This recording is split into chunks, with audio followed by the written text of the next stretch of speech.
Shalom, bien-aimés Seigneur, soyez les bienvenus ici sur le plateau, dans lequel nous allons partager la parole rapidement. Et je sais que Dieu va faire beaucoup du bien.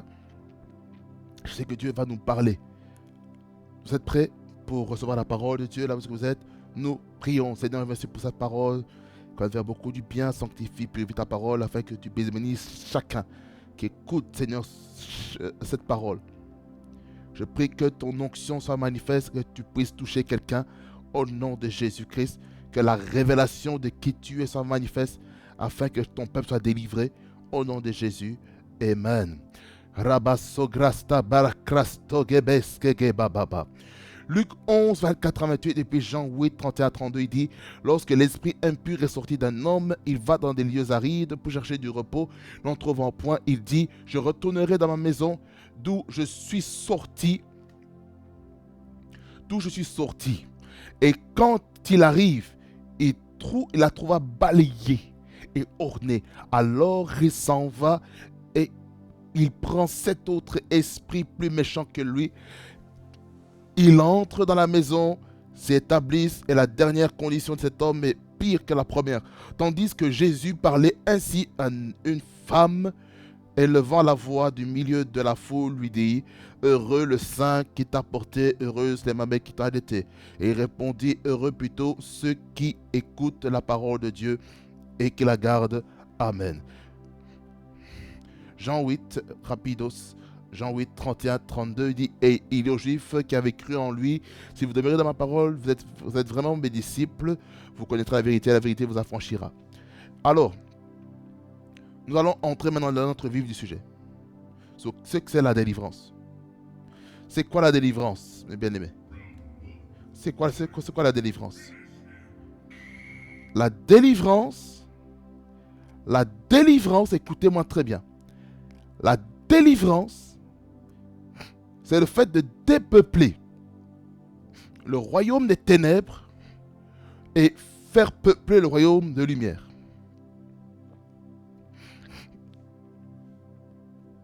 La délivrance se manifeste de différentes manières. La délivrance peut se manifester physiquement. La délivrance peut se manifester de façon douce, de manière insignifiante. Mais la délivrance se fait. Vous savez, pour que la délivrance soit solide et efficace dans notre vie, nous devons connaître notre identité en Christ. Selon 2 Corinthiens 5, verset 17, il dit que celui qui est en Christ est une nouvelle créature ou une nouvelle création. Les choses anciennes sont passées et voici toutes choses sont devenues nouvelles. Pour que ces choses deviennent nouvelles, nous devons connaître notre positionnement en Christ. Parce que lorsque on saisit les promesses de Dieu, nous devons comprendre que nous avons la responsabilité de connaître qui nous sommes en Christ. Nous devons le connaître. C'est-à-dire par là quoi? Pour être délivrés, nous devons connaître notre positionnement en Christ, nous devons connaître qui nous sommes. Est-ce que tu connais qui tu es en Christ? C'est très important de connaître son identité en Christ. On connaît notre identité en Christ en lisant, en étudiant et en méditant la parole de Dieu. Selon Josué 1er, le verset 8, qui dit que ce livre de la loi ne s'allume pas de ta bouche, médite le jour et nuit. Pourquoi? Pour agir fidèlement selon tout ce qui est écrit. Car c'est alors que tu as du succès dans tes entreprises, c'est alors que tu réussiras. La réussite de notre vie, la prospérité, le succès dans notre vie dépendent de notre connaissance des principes qui se cachent, qui se trouvent dans la parole de Dieu.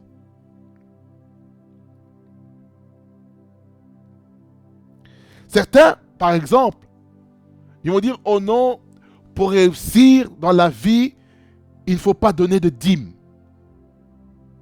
Ils vont dire que oh non, la dîme, c'était dans la dispensation de la promesse avec Abraham, et que maintenant que nous sommes dans la dispensation de la grâce, la dîme n'existe pas. Ok.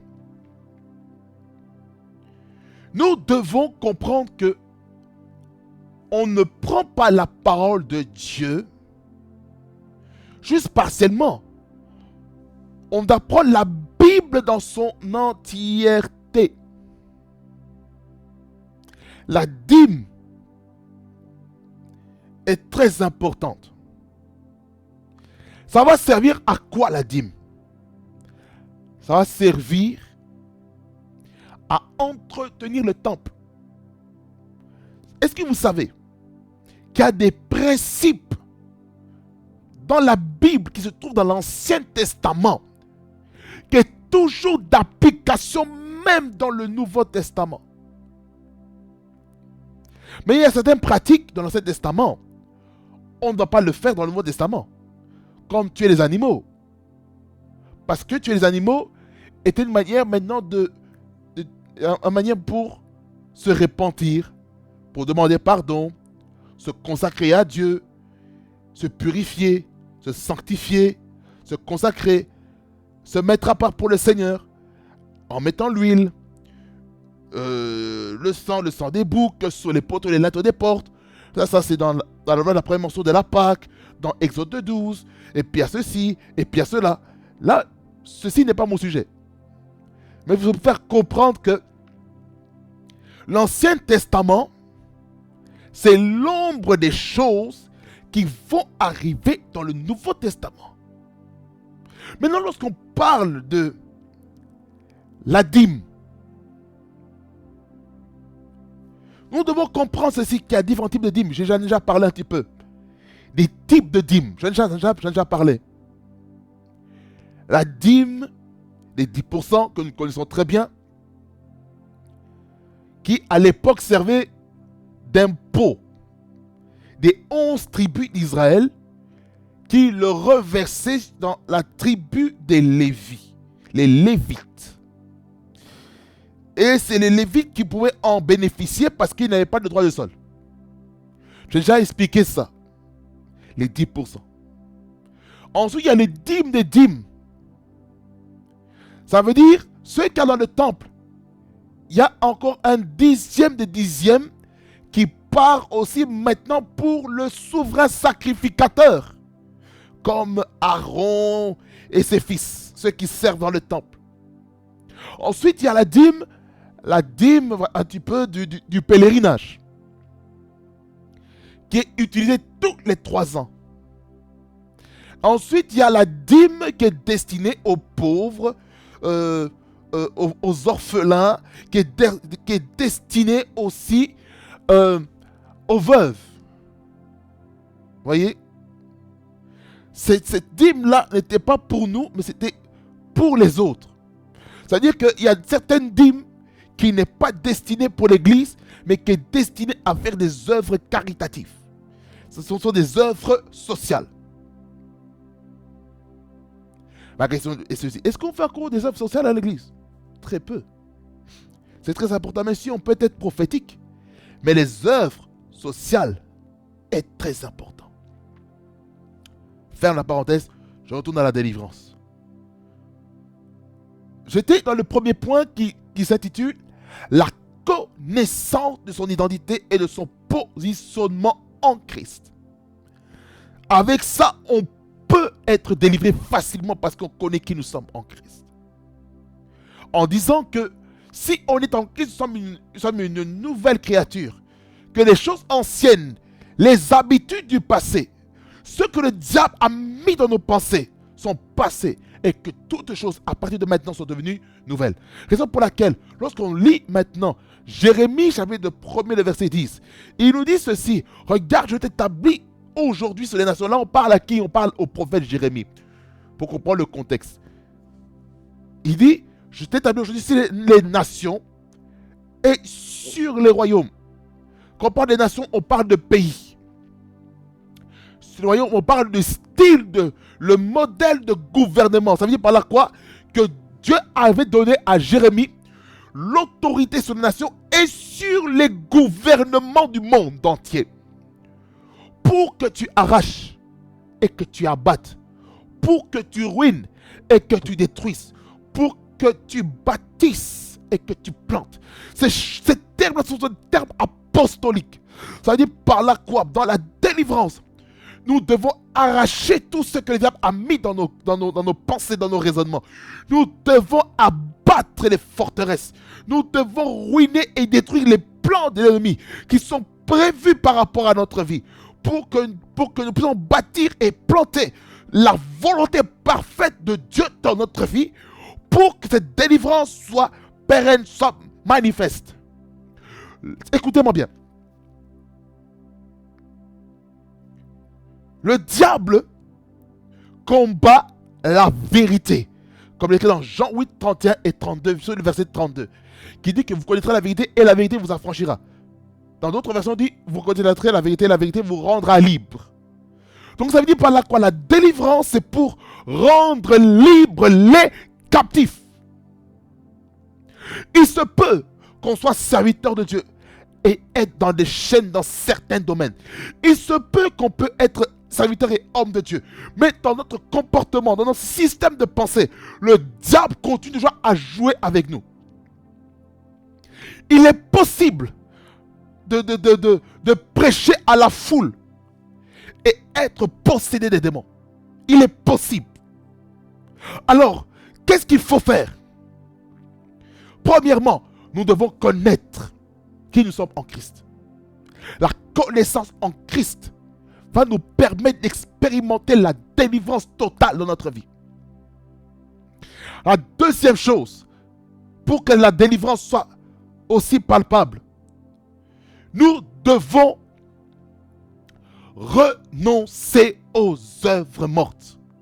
C'est-à-dire par là quoi? Tu connais ta position en Christ. Deuxièmement, il y a la prise de conscience.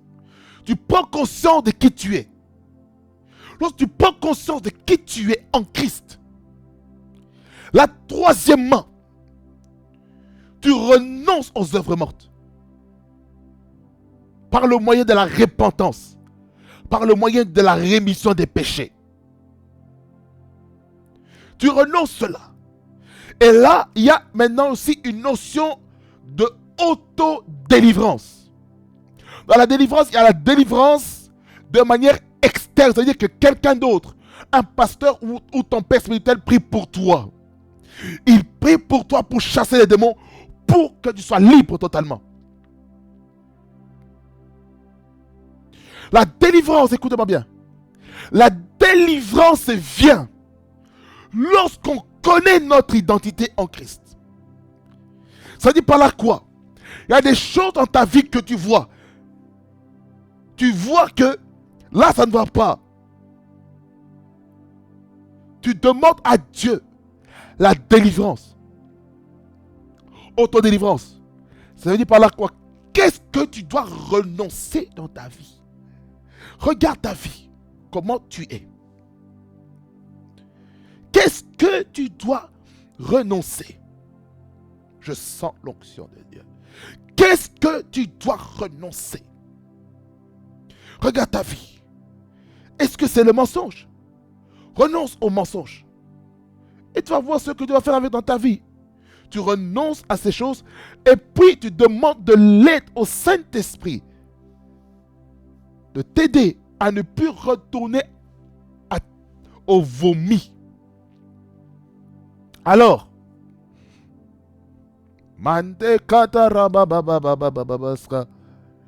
lorsque, oh, je sens l'onction de Dieu,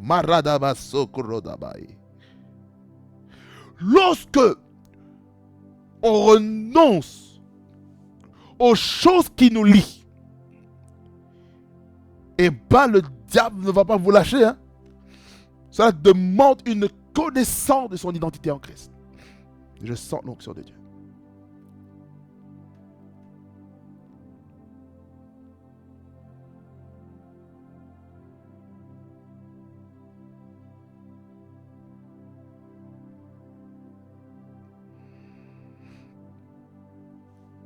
La délivrance.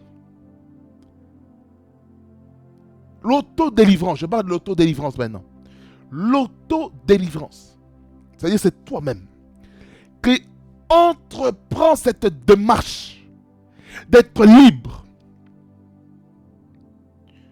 Par exemple, tu sais, par exemple, que la pornographie est en train de te prendre. La masturbation te prend. Qu'est-ce que tu dois faire? Tu dois faire une autodélivrance par rapport à ça dans la prière. Dis, Seigneur, je renonce aujourd'hui à la masturbation. Je renonce aujourd'hui à la pornographie. Je renonce à toutes les portes d'entrée, tous ces films, tous ces sons qui pourraient déclencher la toka basoka, qui pourrait rakosete kerebasa, qui pourrait déclencher la masturbation, qui pourrait déclencher le fait de regarder la pornographie de toutes ses formes, que ce soit au travers les BD, que ce soit au travers les animés, que ce soit au travers les sites pour adultes, que ce soit par les films, par les chaînes télévisées qu'il y a pour adultes. Je sens l'onction de Dieu. Rebokotagabaska. Shikaraboske tekerebababaska. Riposokote labrasta kelegeste. Umasokoti manamasoko bababoska. Likloste kabababa. La l'auto-délivrance. Kalala rasakata. Likokoska bababababababa. Peut-être il y a quelqu'un qui a des fonds assez provocants devant toi, mais c'est en train de détruire ta pensée. Qu'est-ce que tu dois faire, Seigneur? Délivre-moi de ces mauvaises pensées. Oh non, Jésus-Christ, je refuse, alléluia, de déshabiller cette femme qui a des formes qui me plaisent et tout. Je viens détruire ça au nom de Jésus-Christ. Tu déclares ces choses dans ta vie. L'autodélivrance. L'autodélivrance. Il faut que l'Église arrive à pratiquer l'autodélivrance sans pourtant aller auprès de son pasteur ou de son père spirituel ou une autorité supérieure qui va détruire cette chose une fois pour toutes.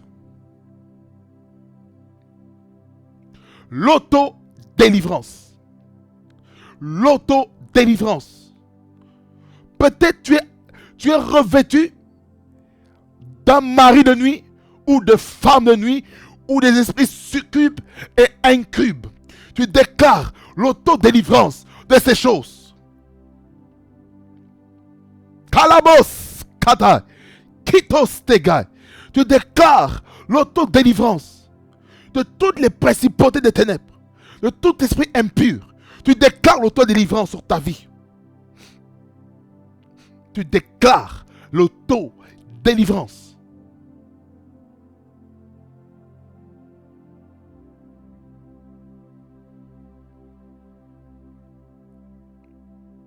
Tu déclares l'autodélivrance.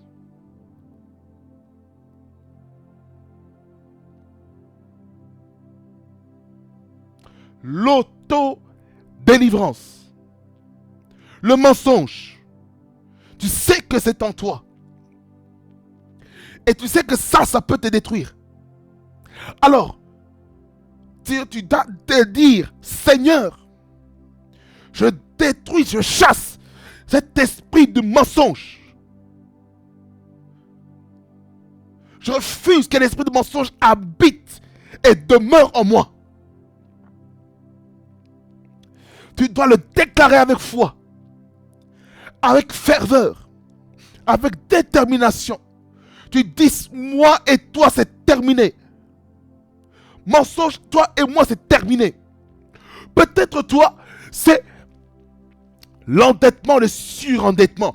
Déclare l'autodélivrance vis-à-vis de l'endettement, du surendettement.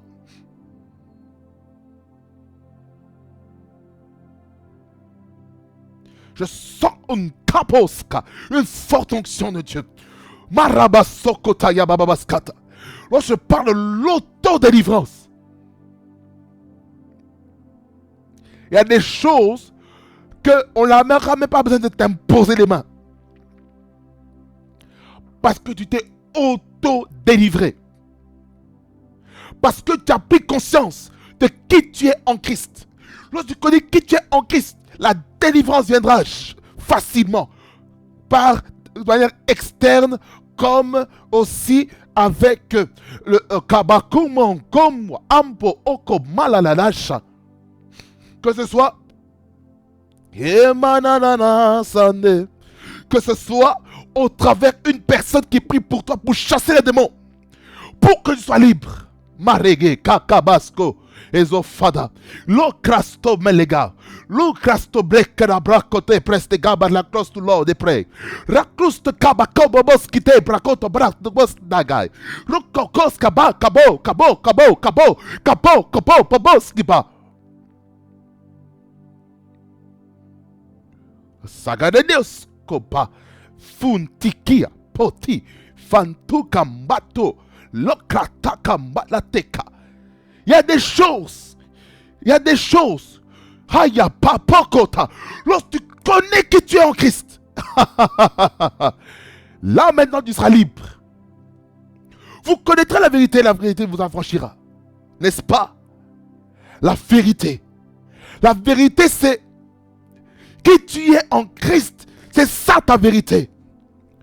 Le diable amène des réalités, mais Dieu t'amène la vérité. La réalité, c'est ce qu'il y a autour de toi. Voilà, tu vis dans des situations difficiles. Mais écoute-moi bien.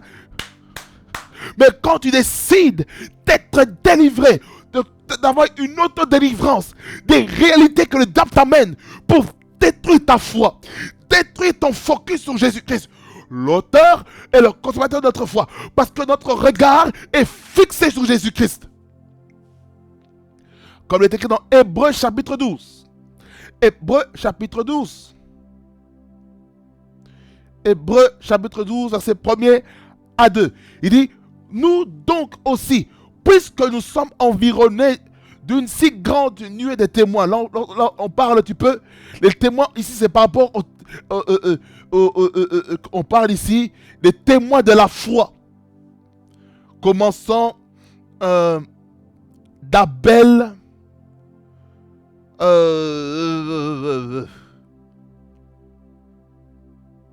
jusqu'à Samuel. Les héros de la foi. Ça, c'est le nom de la péricope qu'il y a dans ma Bible. Les héros de la foi. Et ces choses-là, Hébreux 12, verset 1er, il dit, nous tous aussi, puisque nous sommes environnés d'une si grande nuée de témoins, qui est mentionné dans Hébreux 11. Rejetons tout fardeau et le péché qui nous enveloppe si facilement et courons avec persévérance dans la carrière qui nous est ouverte. Ayant le regard sur Jésus, c'est ça la foi. C'est avoir le regard sur Jésus qui suscite la foi et l'amène à la perfection en échange de la joie qui lui était réservée. Il a souffert à la croix, méprisé l'ignominie et s'est assis à la droite du trône de Dieu. Voyez? Ça revient encore à dire par rapport à notre positionnement en Christ. Je ne sais pas pourquoi j'insiste là-dessus. Pour ce message, que la connaissance de notre identité en Christ va accélérer le processus de la délivrance. Mais si on ne connaît pas, si on ne comprend pas pourquoi Jésus-Christ a donné sa vérité, pourquoi il est mort pour nous à la croix de Golgotha, et bien il sera très difficile d'être délivré des systèmes de pensée que le diable met dans nos vies. C'est pourquoi nous devons tout faire pour ne pas accepter ce que le diable dit. Connaissance de Christ, connaître notre positionnement, prendre conscience de notre vie, autodélivrance, refuser, renoncer aux œuvres mortes, et puis demander à l'aide du Saint-Esprit. Ce sont les étapes, les stratégies qu'il faut pour l'autodélivrance. Non seulement l'autodélivrance, mais aussi pour la délivrance par le moyen externe. Parce qu'il y a la délivrance de manière interne, il y a la délivrance de manière externe. Interne, c'est à l'intérieur de toi. Tu as écouté la parole de Dieu et cette parole-là a cassé quelque chose dans tes pensées. Et c'est comme ça que tu es libre de toute mauvaise pensée que le diable peut placer dans ta vie. Raison pour laquelle tu n'as pas d'autre choix de croire en Jésus-Christ. Lorsque tu crois en Jésus-Christ comme Seigneur et Sauveur et de renoncer aux œuvres mortes, je peux te garantir que la délivrance va s'opérer dans ta vie. Tu vas remarquer qu'il y a un changement qui va se faire. La délivrance se fait aussi par le changement de l'état de ton cœur. Il y a des gens qui ont un cœur de pierre, mais Dieu enlève ce cœur de pierre pour mettre un cœur de chair. Parce que Dieu ne peut pas malayer le cœur de pierre, mais il peut malayer le cœur de chair. Raison pour laquelle Dieu veut mettre en nous un esprit nouveau, afin que Dieu lui-même fasse un travail dans notre cœur. C'est pourquoi il faut laisser Dieu transformer totalement son cœur, totalement sa vie. Comment Dieu va transformer ta vie? Comment Dieu va transformer ton cœur? Comment Dieu va transformer ta mentalité? Va transformer tes pensées? Va transformer ton alléluia. Aïe aïe aïe aïe, comment Dieu va te transformer pour être prêt pour le choix d'un nouveau, d'un conjoint, d'une conjointe? Comment Dieu va faire ça pour celui qui a eu des blessures intérieures vis-à-vis aux déceptions du choix au niveau du mariage? Qu'est-ce qu'il doit faire? Il doit se focaliser premièrement sur Jésus. Focalise-toi sur Jésus. Focalise-toi sur Jésus. Ne te focalise pas encore pour le mariage maintenant. Commence déjà à t'accepter toi-même. Ça dit voilà quoi? Il faut faire un travail dans ta vie. Et lorsque tu fais un travail dans ta vie, j'aimerais te dire ceci, que Dieu va faire des choses puissantes dans ta vie. Akabo, akatekerimasko, emaramasko lorororoshe. Rakasokoteya babababaska. Lorsque tu connais ton identité, mon frère, lorsque tu connais qui tu es, lorsque tu sais Karimosa, Likasopaka, lorsque tu sais que tu as été blessé affectueusement, tu as été blessé, alléluia, spirituellement, émotionnellement, affectivement, maritalement parlant, tu as été blessé, tu as été trompé d'une façon comme d'une autre. Mais j'aimerais te dire, Karimaskata, il y a la gloire du second temple qui sera plus grande que celle de la première. La gloire de la seconde maison sera plus grande que celle de la première. J'aimerais dire ceci à quelqu'un, que lorsque tu comprends que tu t'as Karabaskata, toi qui as été blessé, toi qui as été meurtri, tu as besoin d'une délivrance au niveau émotionnel afin de te délivrer de l'amertume, tu as délivré de la déception, tu sois délivré maintenant de, alléluia, des mauvaises préjugés vis-à-vis des femmes ou des hommes qui t'ont déçu, et puis tu vas dire peut-être dans ton cœur, oh non, toutes les femmes sont pareilles, oh non, tous les hommes sont pareils, parce que tel homme m'a trompé, que tous les hommes me trompent les gens. Oh non, ma femme ou mon ex-femme, voilà ceci, elle m'a trompé, elle m'a donné des vices cachés, patati patata. Et puis maintenant, tu vas dire maintenant que toutes les femmes ont des vices cachés dans sa vie. Comment? Mais voyons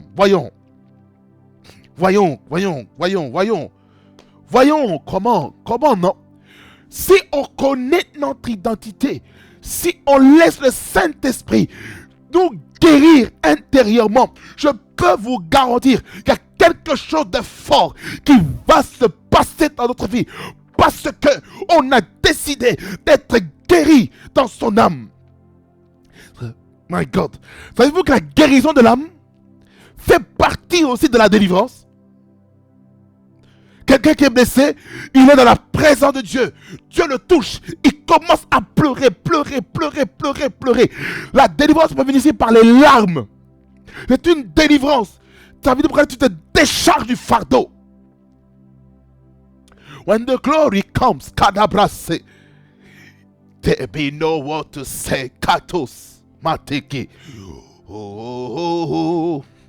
Quand on connaît notre identité, lorsqu'on connaît notre position en Christ, lorsqu'on sait que Dieu doit te délivrer émotionnellement, laisse le Saint-Esprit te délivrer émotionnellement. Laisse Dieu travailler ton cœur. Laisse Dieu travailler ton système de pensée, de raisonnement. Là où tu n'es peut-être pas prêt dans un domaine quelconque, laisse Dieu te préparer totalement. Laisse Dieu te toucher. Laisse Dieu te visiter. Laisse Dieu briser les chaînes dans ta vie. Afin que tu sois libre des principautés des ténèbres qui veulent prendre contrôle sur ta vie. Raison pour laquelle, mon frère, ma soeur, tu dois accepter que le Seigneur puisse travailler en toi. Laisse Dieu travailler ta vie, mon bien-aimé. Laisse Dieu travailler ta vie. Laisse Dieu travailler ta vie, mon bien-aimé. Laisse Dieu travailler ta vie. Je répète encore une fois à quelqu'un. Il faut que Dieu travaille ta vie. Tu ne peux pas être un enfant de Dieu si tu n'apprends pas à travailler sur ta vie. Laisse Dieu travailler sur toi. Raison pour laquelle certains, pour être guéris dans leur vie, vous savez ce qu'ils vont faire? Ils vont aller consulter des psychologues afin de libérer leur cœur. Et le psychologue va amener des remèdes pour être guéri dans l'âme. Voilà pourquoi les pasteurs des églises doivent faire aussi des cours de psychologie afin de savoir comment gérer les blessures de l'âme. Beaucoup de personnes dans les églises sont blessées et il faut la guérison de l'âme. Beaucoup de membres des églises, que ce soit hommes comme femmes, ont besoin d'une guérison de l'âme. Ils ont besoin de temps de guérison. Et pour cela, il faut que les bergers des églises, il faut que ceux donc qui ont la charge du peuple, la charge du troupeau, doivent aussi se soucier des besoins émotionnels. Parce que être berger ou dirigeant d'une église, c'est savoir gérer les problèmes spirituels, les problèmes émotionnels, les problèmes psychologiques, les problèmes financiers, les besoins physiques du peuple de Dieu. Voilà pourquoi il est important. Il est important de laisser le Saint-Esprit. Laisse le Saint-Esprit diriger ta vie. Laisse le Saint-Esprit faire son processus afin que tu expérimentes la délivrance dans ta vie. Laisse le Saint-Esprit travailler ta vie. Laisse le Saint-Esprit diriger ta vie. Laisse le Saint-Esprit diriger, alléluia, diriger chaque aspect de ta vie au nom de Jésus-Christ. C'est pourquoi, bien-aimé dans le Seigneur, l'année 2025, c'est l'année de la sensibilité avec le Saint-Esprit. C'est ça le thème pour Rema Frequency TV et pour PSF Network. Je vous annonce déjà en avance, ça c'est une parenthèse, que l'année prochaine, que nous allons reprendre aussi la chaîne anglophone pour proclamer la parole. Parce que le monde anglophone doit écouter le son de ma voix. Parce que Dieu va toucher les gens. Il faut que les gens deviennent sensibles à la voix du Saint-Esprit.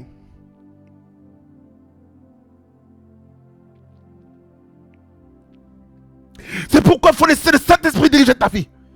Laisse le Saint-Esprit te guérir. Laisse le Saint-Esprit te délivrer. Laisse le Saint-Esprit travailler ton cœur. Laisse le Saint-Esprit travailler ta personnalité. Laisse le Saint-Esprit travailler ton caractère. Il y a des gens qui doivent abandonner leur mauvais caractère. Ce caractère qui boude, qui râle à bon bout de champ. Il y a des gens qui doivent abandonner l'hypocrisie. Il y a des gens qui doivent abandonner la jalousie maladive. Il y a des gens qui doivent abandonner l'esprit des pharisiens, l'esprit des sadducéens, l'esprit des docteurs de la loi, l'esprit de préjugés. Il faut être libéré de ces choses.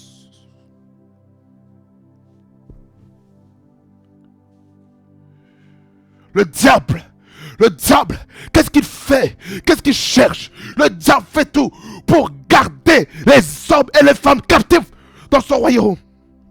Le diable fait tout pour garder les hommes dans sa prison.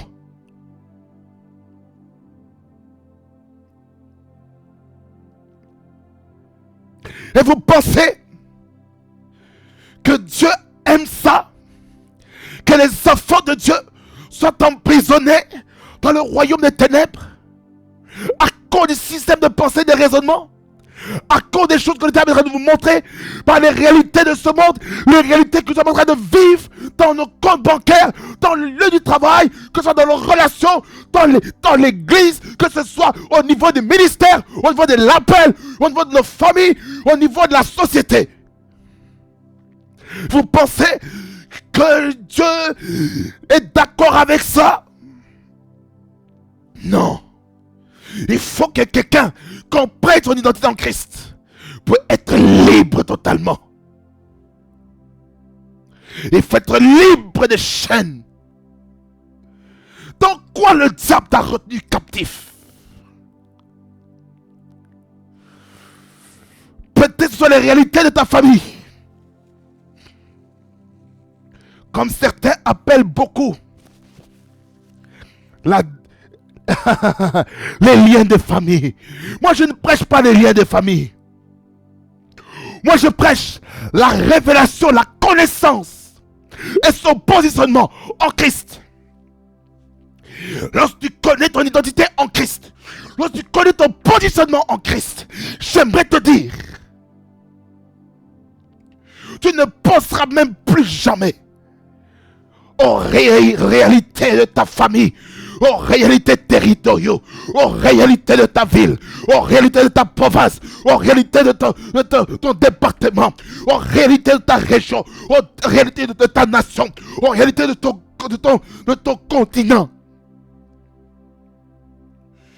Tu ne vas pas vivre selon les réalités que monsieur et madame tout le monde est en train de vivre.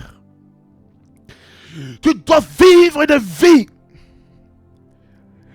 que Dieu veut que tu puisses avoir.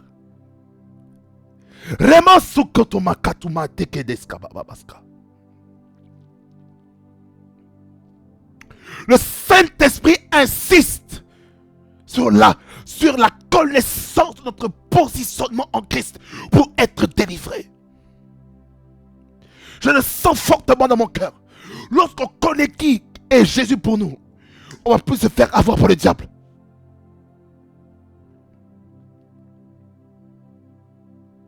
La délivrance. La délivrance. La délivrance. La délivrance. La délivrance. La délivrance. Il faut que l'Église soit délivrée de toute pratique de la sorcellerie, la magie, l'occultisme.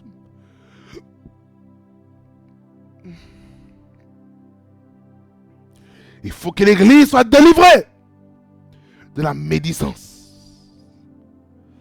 Il faut que l'Église soit délivrée. Écoutez-moi attentivement. Il faut que l'Église soit délivrée des fausses rumeurs, des faux témoignages, de toutes choses qui pourraient amener l'humiliation, qui pourraient exposer l'Église devant les païens, devant ceux qui ne connaissent pas Christ, qui voient nos bêtises sur le net, dans nos églises locales. Et ceux qui se réjouissent des malheurs des églises. Le diable est content. Voilà, bravo, bravo. Pourquoi? Parce que il a une colonne dans l'église. C'est nous. C'est nous-mêmes qui détruisons l'église. En exposant les hommes de Dieu sur le net. en exposant les dérives sur Internet, en utilisant TikTok, en utilisant Twitter, en utilisant YouTube, Facebook, Instagram, Threads, LinkedIn, peu importe, pour essayer d'amener l'humiliation, pour le but d'amener des choses bizarres dans la vie. Et vous pensez que Dieu va se réjouir avec ça? C'est pourquoi Dieu recherche des intercesseurs. Je fais appel aux intercesseurs. Lorsque vous voyez des choses bizarres en train de se passer dans l'église, intercédez. Que ce soit pour votre pasteur, votre père spirituel, votre mère spirituelle. Priez pour lui, priez pour elle. Priez pour les bergers des églises. Priez pour les bergers qui assistent la charge des pasteurs titulaires. Priez pour les diacres et les diaconesses. Priez pour les anciens. Priez pour les responsables des ministères, des départements, des groupes, des équipes qu'il y a dans l'église. Priez pour ceux qui œuvrent pour le Seigneur. Priez pour les membres des églises. Au lieu de tout le temps amener maintenant les problèmes des gens sur les réseaux sociaux.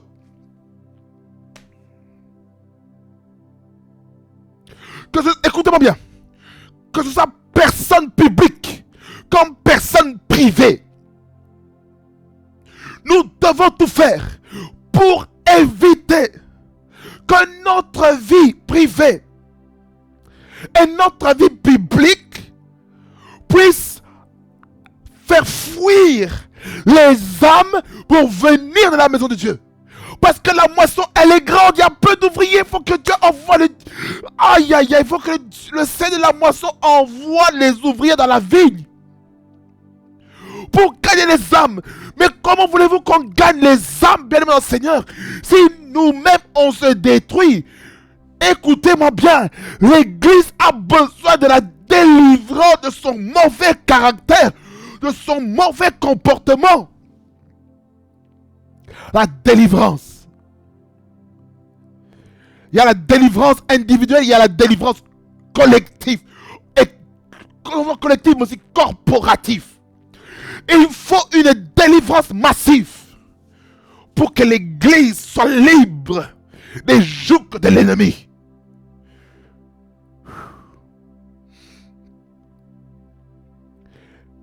Jusqu'à quand, mon frère, ma soeur? Jusqu'à quand, serviteur, servant de Dieu, allez-vous garder l'amertume de votre cœur vis-à-vis d'un membre d'une église qui est parti de notre assemblée? Jusqu'à quand vous allez garder l'amertume, les blessures dans votre cœur? Jusqu'à quand? Jusqu'à quand? La délivrance aussi dans la vie des serviteurs, des servants de Dieu. Tout le monde a besoin de la délivrance. Tout le monde. Sans exception. Tout le monde doit passer par la délivrance. Il faut que chacun puisse faire une auto-délivrance dans son intimité personnelle.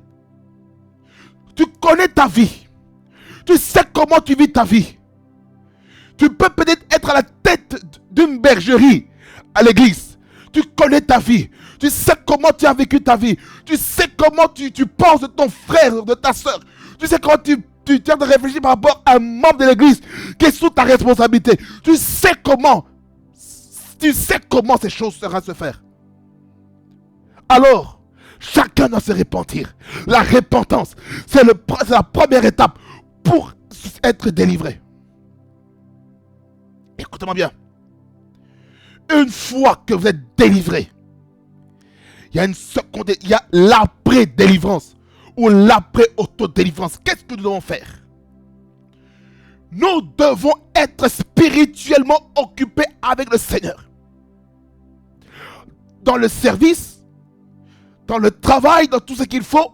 C'est-à-dire que notre cerveau doit être actif.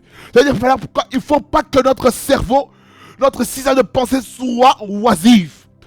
Car l'oisiveté est la porte d'entrée pour les démons. Dans Luc 11, verset 24 jusqu'au verset 26, on nous parle d'un démon qui a été chassé d'un corps. Et ce démon, il considère le corps humain comme sa maison. Le diable, hmm, le diable vous considère comme sa maison. Et pourtant, vous êtes le temple du Saint-Esprit. Qu'est-ce qui va faire que le diable va revenir? C'est que la maison n'est pas remplie. Il faut saturer l'espace. Il faut saturer l'espace de la présence de Dieu. Il faut saturer l'espace de la gloire, de la Shekinah de Dieu. Il faut saturer l'espace par la prière, par l'intercession, par la louange, par l'adoration, par la lecture, par l'étude, par la méditation de la parole de Dieu, par le fait de servir Dieu, faire le ministère, faire ce que Dieu attend de toi.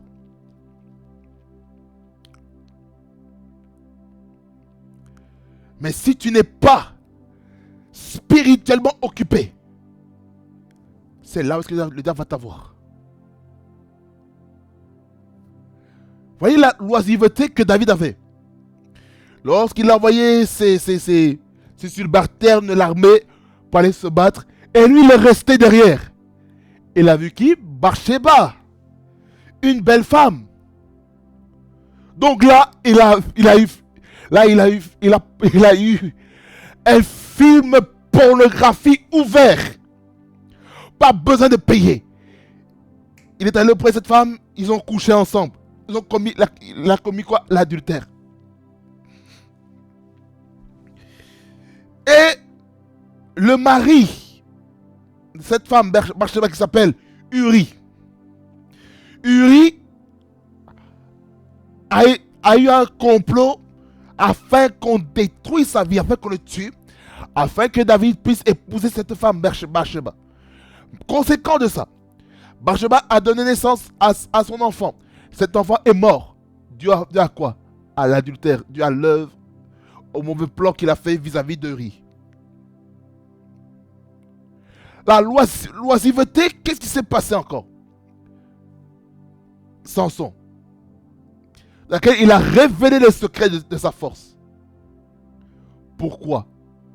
Parce que le mot Delilah veut dire faible, coquette. Faible, c'est pour trouver ton point faible. Coquette, c'est séduire. Le sexe opposé. Ça veut dire qu'elle a utilisé la sexualité pour séduire afin de baisser sa garde et que son point faible soit manifeste. Vulnérabilité. Alors mon frère, ma soeur, fais tout pour que ta vie soit centrée sur Jésus-Christ, l'auteur et le consommateur de ta foi. Amen.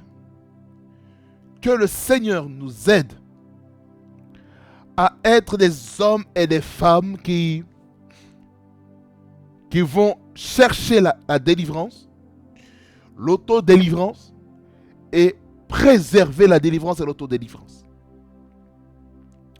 en connaissant notre identité en Christ. Amen. Que ça vous bénisse abondamment. Fasse beaucoup du bien. Je vous en supplie. Connaissez votre identité en Christ. Et vous ne serez plus jamais troublé par le diable. Par les réalités qu'il va essayer de vous montrer. Amen. Que ça vous bénisse abondamment. Je clôture afin que vous-même, vous puissiez prier dans les lieux secrets par rapport aux choses que vous connaissez par rapport à votre vie. Je ne vais pas prier pour vous.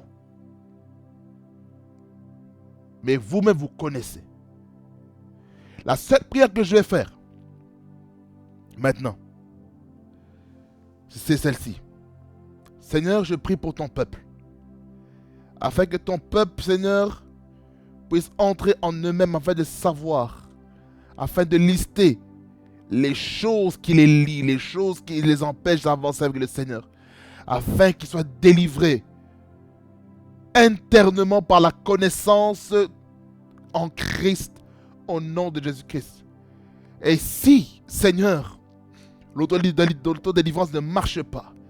Je prie, Seigneur, que ces personnes, ces hommes et ces femmes qui se trouvent derrière leur écran maintenant, qu'ils puissent aller auprès de leur autorité spirituelle afin qu'ils puissent prier pour eux et chasser les démons au nom de Jésus-Christ, afin qu'ils soient totalement libres au nom de Jésus. Amen. Soyez bénis au nom de Jésus-Christ. Nous restons connectés en Jésus parce que c'est lui qui donne la force d'invoquer son nom, parce que nous sommes ensemble. Comme je vous ai dit, bien-aimés dans le Seigneur, j'ai donné déjà le thème de l'année 2025. L'année 2025 sera l'année de la sensibilité au Saint-Esprit. La sensibilité au Saint-Esprit. Et puis je vais expliquer la thématique annuelle pour qu'on puisse comprendre là où est-ce que Dieu nous attend. Amen. Que le Seigneur vous bénisse abondamment, fasse beaucoup du bien. Réma Frequency TV, le réseau de la gloire de Dieu. Soyez bénis au nom de Jésus-Christ et demeurez dans la présence de Dieu. Et que votre esprit soit toujours actif, en activité, par la prière en langue, la prière en intelligence, la louange en langue, la louange par l'intelligence, l'adoration en langue, l'adoration par intelligence, afin que vous soyez libres et sauvés au nom de Jésus. Amen.